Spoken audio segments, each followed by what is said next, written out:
Hello, everyone. This is Ernesto Amaral.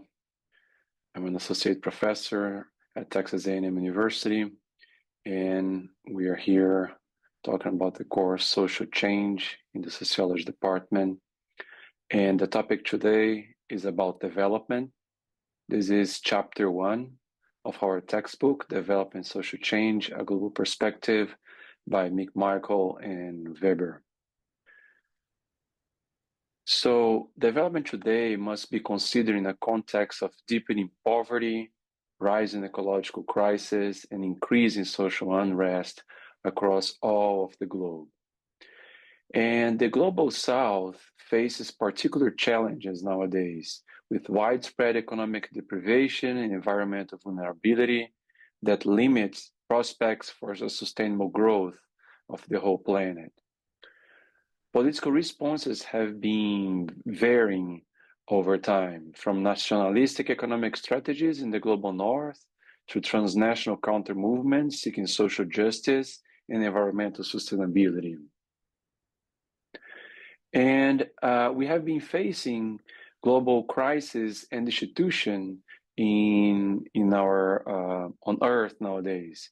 Many communities face destitution as economic instability and environmental disasters intensify across the world, disproportionately affecting the most vulnerable people, right? International solidarity remains really weak across the planet, while grievance politics over globalization has fueled populist authoritarian movements in many countries. The key challenge now is to reverse harmful trends and ensure a sustainable and just future for both human societies and ecosystems. And we have been also seeing some counter movements for justice. Counter movements across the globe seek to address global inequalities and ecological destruction through advocacy, solidarity, and grassroots action. For example, sanctuary cities support migrants in the US. The food sovereignty movement promotes local agricultural control, and indigenous movements fight to protect ecosystems all over the world. These efforts challenge dominant development models that prioritize economic growth over justice and sustainability. And we have been seeing a lot of debate about nationalism versus globalization. In response to social unrest, countries in the global north increasingly adopt economic nationalism and green industrial policies to secure jobs and supply chains.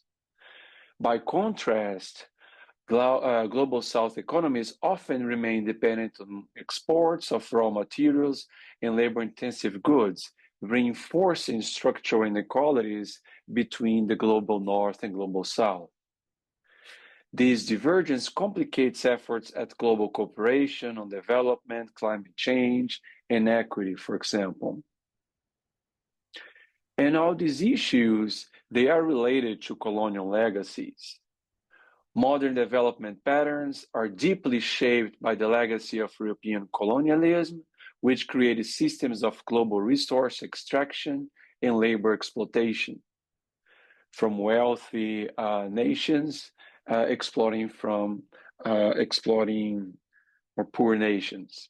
Colonial economies were organized around providing raw materials and labor for European industrialization and wealth accumulation. Today, these patterns persist in global trade and investment, perpetuating inequalities between the global North and global South.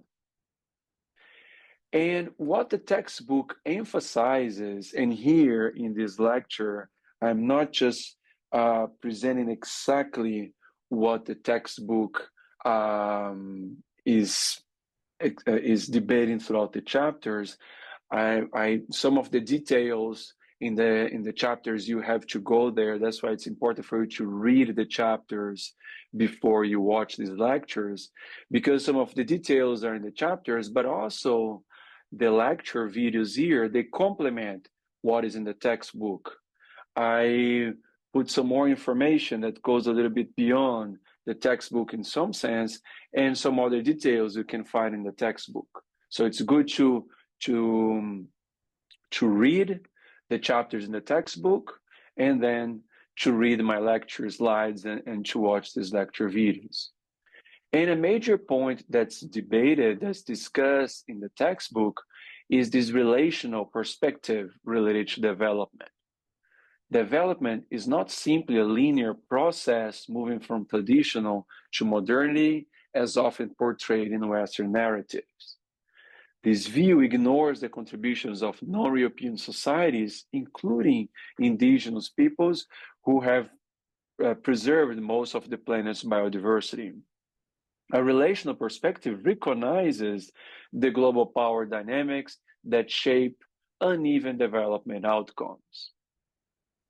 So one point that's also debated a lot throughout the textbook is this relationship between colonialism and inequality. Colonialism creates a lot of inequality.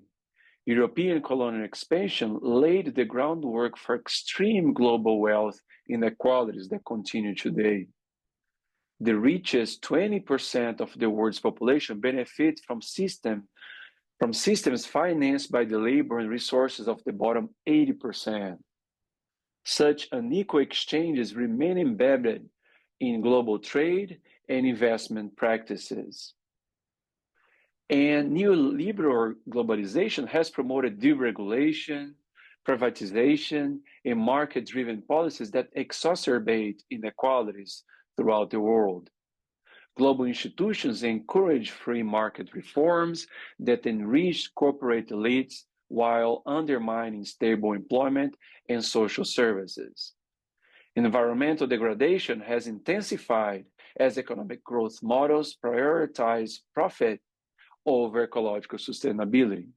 So all this process of neoliberal globalization has created all these different problems around the world. And one interesting thing that is discussed in the textbook is the limitation of some of the measurements that are used to say whether some countries are developed or not. And one of those, the GDP limitations. The GDP is the gross domestic product, which measures the total economic output of a country, meaning all marketed goods and services. The GDP measures economic output, but ignores social and environmental well-being. GDP does not account for labor exploitation, unpaid care work, or ecological harm. It is just the total economic output of a country in a specific year, in a specific time frame. Despite these shortcomings, GDP remains the dominant indicator used to assess development progress globally. So some countries, you might say that they are well developed or that they are developing well, at least because of having a good level of GDP, but those countries might have a lot of inequality within themselves, a lot of labor exploitation, and that's not being measured by GDP. And in this topic about mass consumption, Western mass consumption relies on global supply chains that extracts resources and labor from the global south. Products like clothing, food, and even smartphones often originate from exploited labor and degraded environments.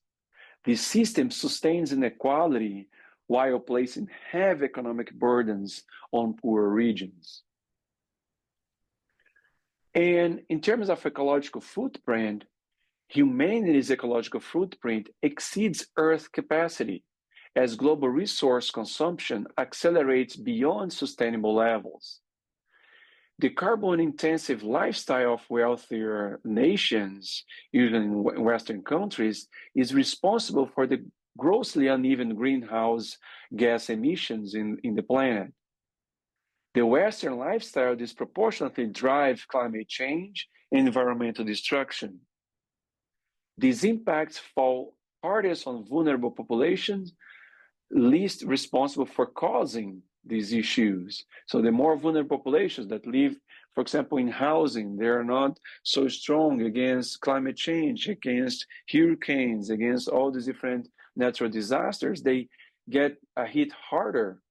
But all these changes that are being produced, they have been produced mostly by Western lifestyle, by the wealthier nations, right?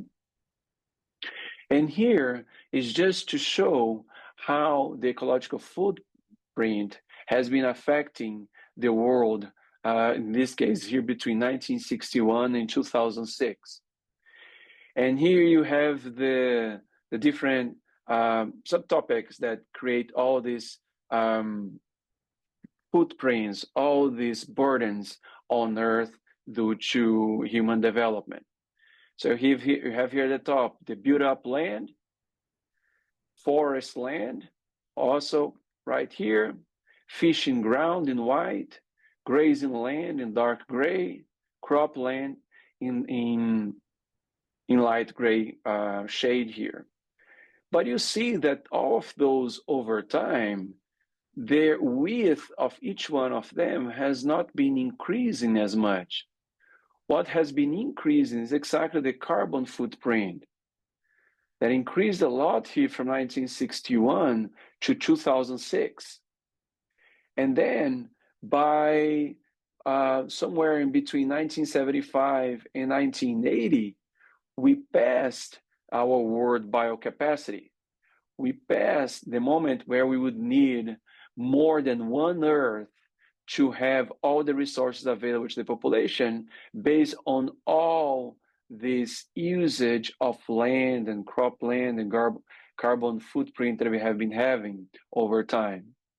And we are reaching we reach almost 1.5 Earths by the year 2006. And this is just increasing over time. And what's increasing mostly here, it's exactly the black area, the carbon footprint. And like I mentioned before, this figure here shows the global income deciles associated with lifestyle consumption, right? So you have here the percentage of CO2 emissions by world population. And here you have the world population arranged by income deciles.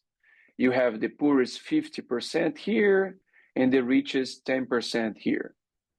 And here you have the poorest 50% are responsible for only around 10% of total lifestyle consumption emissions.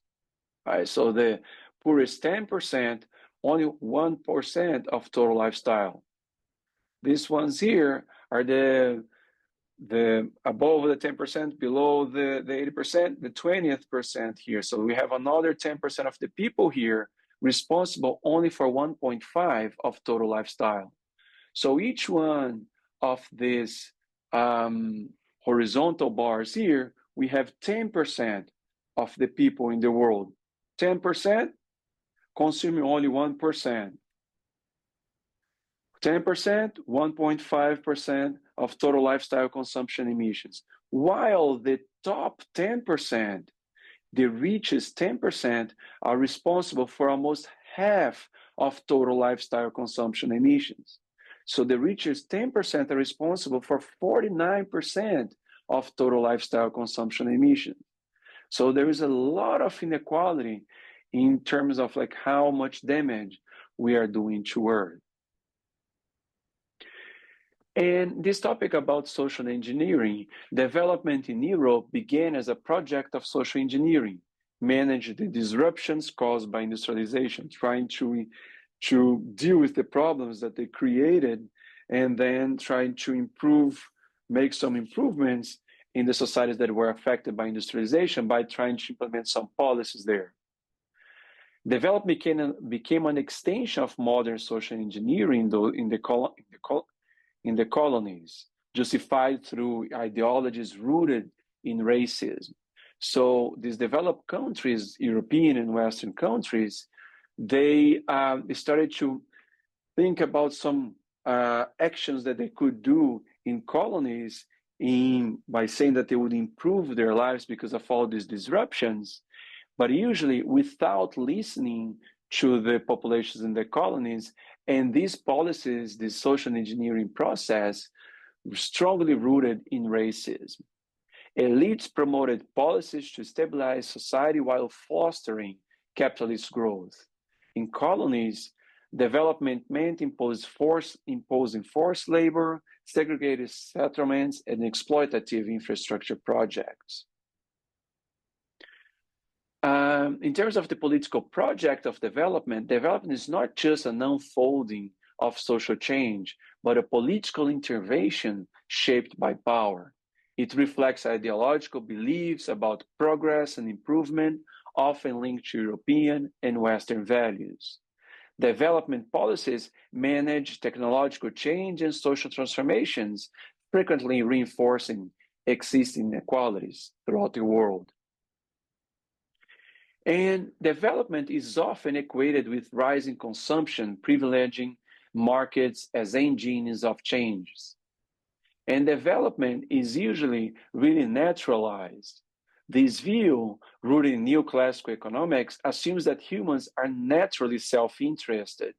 But as discussed in the textbook, for example, Karl Polanyi argued that this view ignores values like cooperation, redistribution, and reciprocity. For Polanyi and other social theories, pursuit of individualism, view, and economic calculus is quite new in the history and organization of human societies, rather than inherent in social life. It's important to emphasize that this pursuit of individualism, of naturally self-interest humans, it's not a natural thing. It's actually something that's being portrayed by Western societies rooted in this neoclassical economics point of view.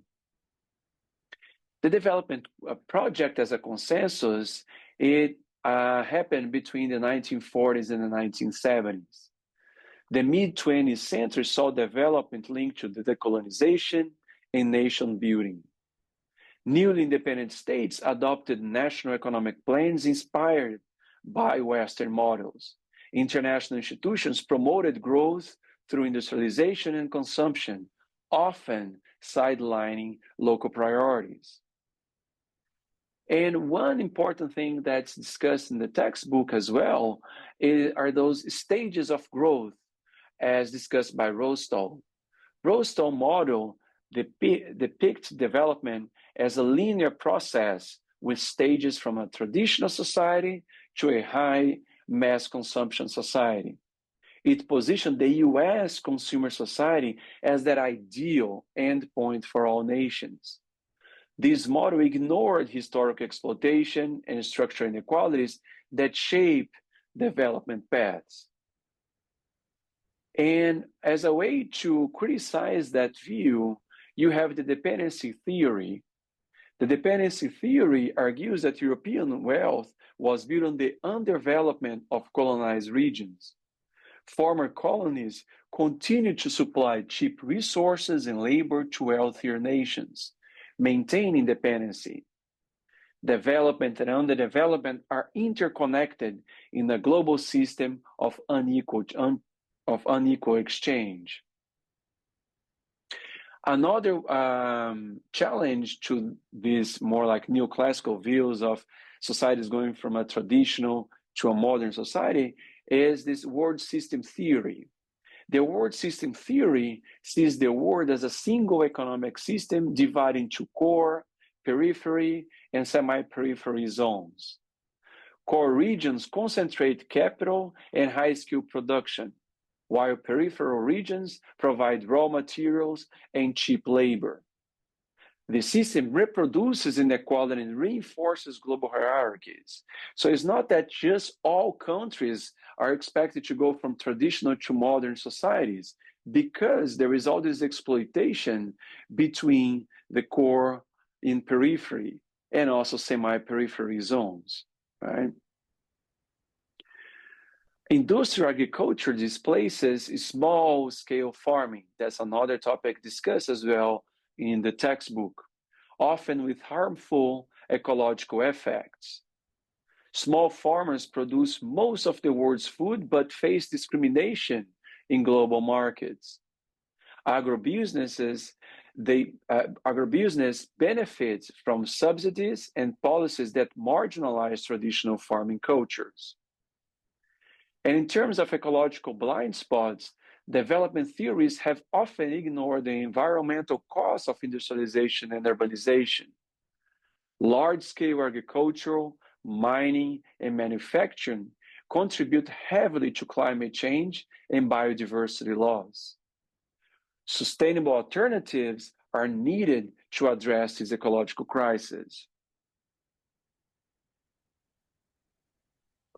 Related to all these issues, the textbook discussed these development paradoxes. There are several of them that the authors discuss in the textbook. The environmentalist paradox. We see a rise in well-being of the overall population despite worsening ecosystems. So life expectancy has been increasing over time. It decreased a little bit, and it decreased in different ways, for example, during the pandemic, but overall, life expectancy has been increasing, people living longer. Despite we have been causing all these ecosystems issues. And the overall development paradox, universalization of US-style high-mass consumption economy would require several planet Earths for us to have enough resources to use to live in this US-style way of life. I like the figure that I showed there, that the top 10%, they consume 49%, they have 49% of the consumption footprint in the world. In the ultimate paradox, environment is not equipped to absorb the exploitation of endless accumulation. Environmental costs fall hardest on the poor because they don't have good health services available to them. They have poor housing. They don't have access to good food. So all those environmental costs, they will feel harder than wealthier individuals. These topics raise questions about frugality, cultural values, and how we define progress. Not just based, for example, on the gross domestic product, not just based on this consumption, but we should also be thinking about how our ecosystem is absorbing all this development. After World War II, development was framed as a pathway to modernization and peace. Institutions like the World Bank and the United Nations promoted national planning and industrial growth. These ideals often mask geopolitical interests and reinforce unequal global structures. So these post-war development ideals, they actually reinforce inequalities around the world. During the Cold War, development became a tool of ideological competition. The United States promoted capitalist modernization on one hand. On the other hand, the Union of Soviet Socialist Republics, the USSR, offered socialist alternatives. Many countries in the global South navigated these tensions while pursuing their own national goals. And newly independent states embraced development planning to assert sovereignty. These plans emphasize infrastructure, industrialization, and education. However, external debts, unequal trade, and internal inequality often undermine their success. In terms of development planning critics argue that top-down planning often ignored local needs and knowledge. Projects frequently displace people or fail to deliver promised benefits. Dependency theories, as we discussed before, highlighted how such planning reproduced colonial patterns of exploitation, increasing inequality around the world and between countries. And then you have the shift to neoliberalism. In the 1980s, development strategies shift toward neoliberalism. States were encouraged or actually forced to reduce spending, privatize services, and open markets. This transition weakened public institutions and increased vulnerability among the poor. And the structural adjustment programs imposed by the International Monetary Fund, IMF, and World Bank cut public services and remove subsidies. These programs disproportionately affected women, farmers, and the urban poor. Critics argue that these programs deepened poverty and undermined long-term development. And you have also the rise of global finance. Development became increasingly shaped by global financial markets. Investment decisions were driven by profit, not social environmental outcomes. Volatility in capital flows exposed developing countries to frequent crises. So we start to have this crisis exactly because of the rise of global finance. In terms of free trade and development, free trade agreements promise growth, but often favored large corporations. Small farmers, for example, and local producers struggle to compete with cheap imports. These agreements undermine food sovereignty and domestic industry. Modern production is organized through these transnational supply chains or global commodity chains. Resources extracted in one region, processed in another, and sold elsewhere. These chains concentrate profits in the global north while externalizing costs to the global south. In race and development projects often reproduce racial hierarchies from the colonial era. Communities of color are more likely to face displacement and environmental hazards. Anti-racist approaches call for redistributing power and reorganizing historical injustice that come from these development projects. Gender and development. Women have historically been excluded from development benefits and decision-making. Development projects often increase women's unpaid labor without addressing inequality. Feminist scholars advocate for gender-sensitive policies and recognition of care work in order to decrease these inequalities of development by gender. Labor exploitation, low-wage labor underpins global development, especially in export industries. Labor rights are often weak in developing countries, exposing workers to abuse, low-paying work, and several hours of work, and so on. Development should prioritize decent work, fair wages, and safe conditions.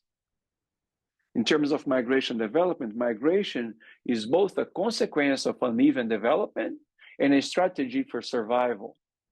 Migrants often send remittances home, sustaining local communities. Yet they also face exploitation and exclusion in destination countries. And migration right now in the US is a major topic of debate, contention, as we see in the current federal administration. So all that brings a lot of debate about the topic of migration development, because migrants are responsible, not only for development or for their origin communities, but also in the destination countries where they usually are exploited and already face exclusion. And those countries depend on their labor to develop. Environment and extractivism. Many development models rely on extractive industries like mining and logging. These industries generate revenue, but also cause ecological destruction. Sustainable alternatives require shifting away from extraction towards regeneration, not just extraction of nature resources, but regeneration of nature resources. And the textbook also discusses these indigenous alternatives. Indigenous movements propose alternative ways of living and organizing society.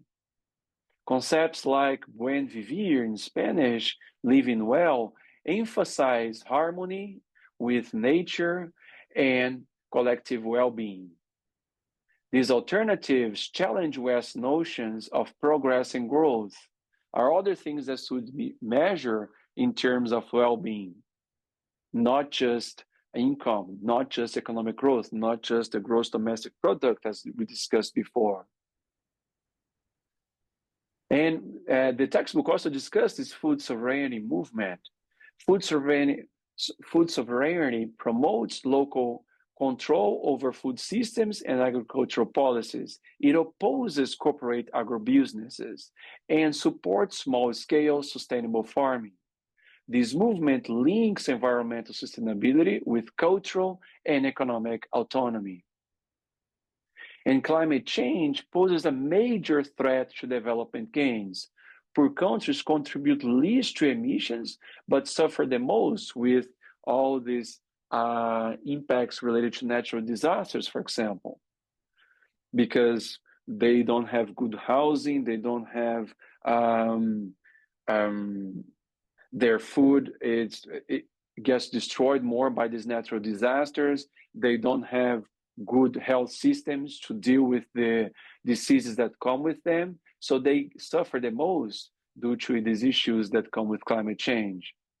Development strategies must align with climate adaptation and mitigation goals.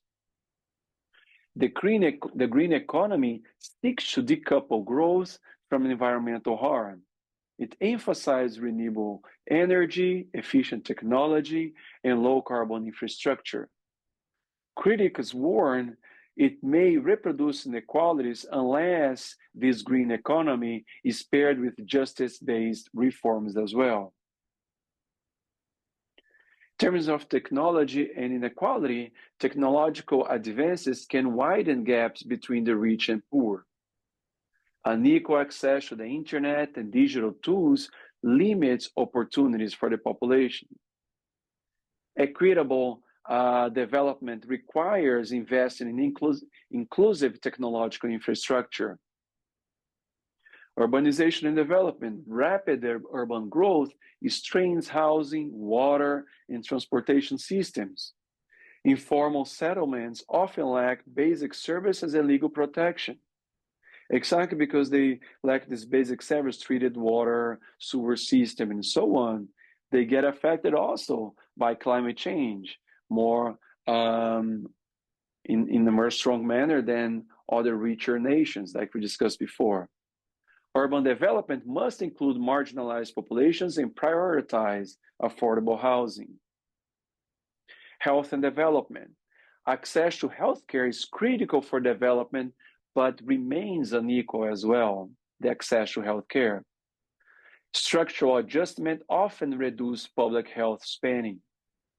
Global health programs must address underlying social and economic determinants. Education and social mobility. Education is seen as a path to opportunity, but it varies in quality and access throughout the world and even within countries. Neoliberal reforms have commercialized education in many regions, so education becomes really expensive. Going to college is expensive. Going to grad school is expensive. And even in some countries, going to high school is expensive as well because the good ones are not public, are not free. A just development model invests in universal, equitable, and culturally relevant education. Debt independency. Many developing nations are trapped in cycles of debt repayment. Debt limits spending on health, education, and infrastructure. That's why we see calls for debt cancellation argue it is essential for real development. We have been also seeing a lot of South and South cooperation, like countries in the Global South. Countries in the Global South are forging new alliances and partnerships. These partnerships aim to reduce reliance on Western aid and investment. Examples include BRICS and regional development banks. BRICS started with Brazil, Russia, India, China, and South Africa, and now having more countries within the group. So you start to see countries in the Global South making these alliances and partnerships, exactly to reduce the reliance on Western countries. And the development indicators, we start to see some ways that we trying to go beyond the gross domestic product. New indicators assess well-being, equity, and sustainability. For example, the Human Development Index combines income, education, and life expectancy. The gross national happiness and ecological indicators offer alternative visions, not just focusing on income, on the overall market product of a country in a specific time frame. We start to see some rethinking progress. Progress need not mean more consumption or growth. Well-being, ecological balance, and cultural integrity are alternative measures. Development must be redefined to reflect these broader goals. All those thinking development, the effect of development, rethinking progress, all that is related to social change, which is the main topic of this course. Development and democracy. Development often occurs in undemocratic contexts, raising concerns about accountability. Large-scale projects may exclude public participation and suppress dissent. Democratic development requires inclusive decision-making and respect for human rights. So ideally, development should not be done through authoritarian in an authoritarian process. Authoritarian models, that's what we have been seeing developing nowadays. Some regimes pursue rapid development through centralized control and repression. While these models may achieve growth, they often silence opposition and harm communities. Long-term development must balance efficiency with democratic legitimacy. Environmental justice. Environmental justice links development with equity in the distribution of environmental harms and benefits. We have been seeing marginalized communities disproportionately face pollution, displacement, and resource loss. Justice-oriented development prioritizes the rights of these communities to try to take out the burden from these marginalized communities out of the development. Development and displacement. Infrastructure and resource projects frequently displace people from their homes and lands. Displacement causes long-term economic, social, and psychological harm.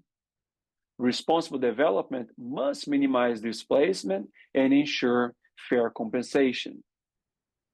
Cultural impacts. Development projects can erode local cultures, languages, and traditions. Modernization often promotes homogenization and marginalizes indigenous knowledge, which is bad for local communities. Sustainable development must protect cultural diversity and autonomy. So see here, I'm going beyond and within the topic discussed in chapter 1 of the textbook to show that these topics here are all related to the topic of development that is discussed in the textbook on chapter 1, and which will actually be also part of the next chapters in the textbook as well. Global governance. Global institutions like the United Nations, the World Bank, International Monetary Fund, IMF, and World Trade Organization, WTO, they shape development policy. Their decisions often reflect the interests of powerful countries and corporations. Reform is needed to make global governance more equitable and responsible. Participatory development. Participatory approaches involve communities in defining and directing development. This improves project relevance, ownership, and outcomes. This kind of participatory development contrasts with top-down models that impose external agendas, taking into account what specific communities prefer for their livelihood. We also see a rise of civil society, non-governmental organizations, NGOs, social movements, and grassroots organizations. They play growing roles in development. They advocate for accountability, rights, and alternatives to mainstream models. Civil society is a key force in democratizing development. There's all benefits that we see coming up nowadays. Technology transfer. Technology transfer can support industrialization and innovation in developing countries. However, patents and trade rules often limit access. Equitable transfer mechanisms are essential for technological inclusion. Aid and conditionality. Foreign aid is often tied to political or economic conditions. So some like IMF provides some loans to poor countries, but then it requests all these conditions, austerity measures and so on. These conditionalities can undermine national sovereignty and priorities. Many countries have been calling for more transparent, needs-based, and unconditional forms of aid. And the rise of China comes with that. China's development trajectory challenges the Western models. The Chinese model emphasizes infrastructure and state-led growth, which has attracted interest globally. Several countries have been seeking support from China. However, the Chinese approach also raises concern about debt and dependency. Digital development. Digital technologies can drive development by also increase inequalities. Marginalized groups often lack access to internet, skills, or infrastructure. Dealing with the digital divide is essential for inclusive growth. Youth and development. Young people are central to future development but face increasing precarity. Education and job opportunities remain uneven throughout the world.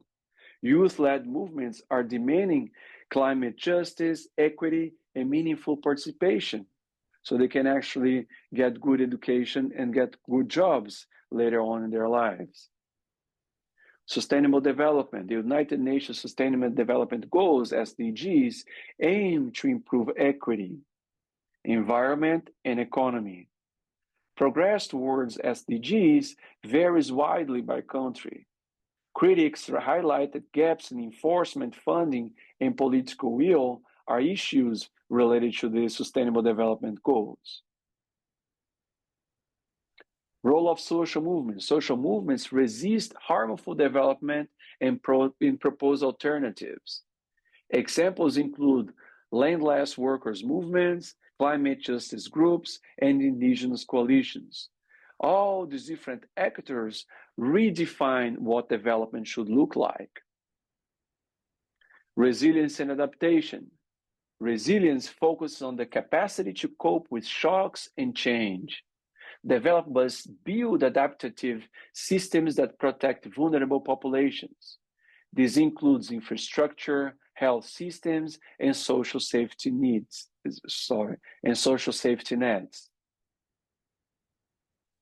Regenerative development that we mentioned before.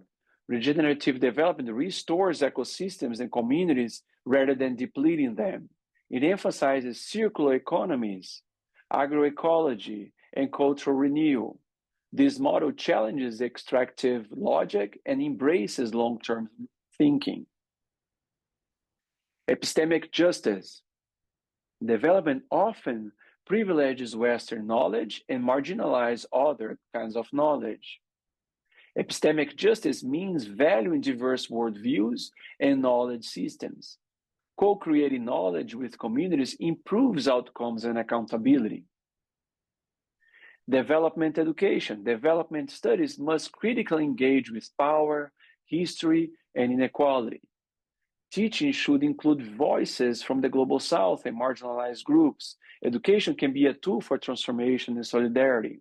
So it's important to discuss all these different issues that are going on in the Global South, how development actually has negative effects on the Global South, because it just perpetuates a model in which the Global North benefits from exploitation of the Global South.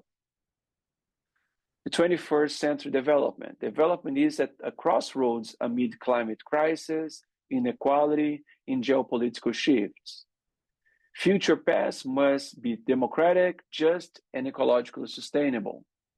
A reimagined development process centers human dignity, planetary health, and global solidarity. Should all be central in the debate. So a summary of this chapter introduced development as a contested and evolving concept, which is strongly related to social change. And that's why we are focused here on development, and development social change will be a major topic throughout this course in the next chapters, as we're going to see. We examine its historical roots, dominant paradigms, critics, and emerging alternatives.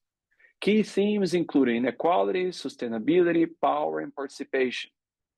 Understanding development requires a relational lens, connecting local and global, past and future, people and planet. Understanding development in this relational lens help us understanding social change in these last few decades and centuries throughout our history.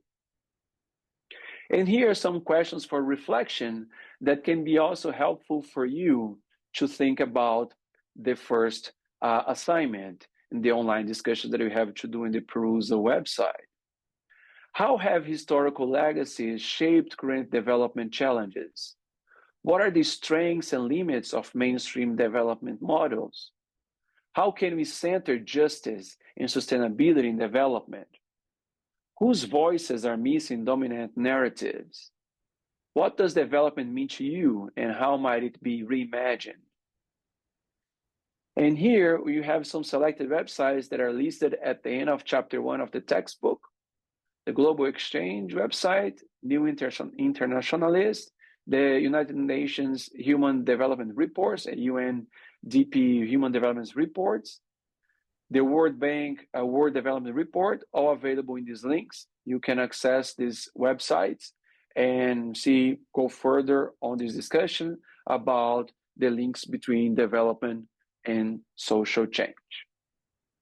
Cool. So this was the topic of chapter 1 of our textbook on the course of social change in the Department of Sociology at Texas A&M University.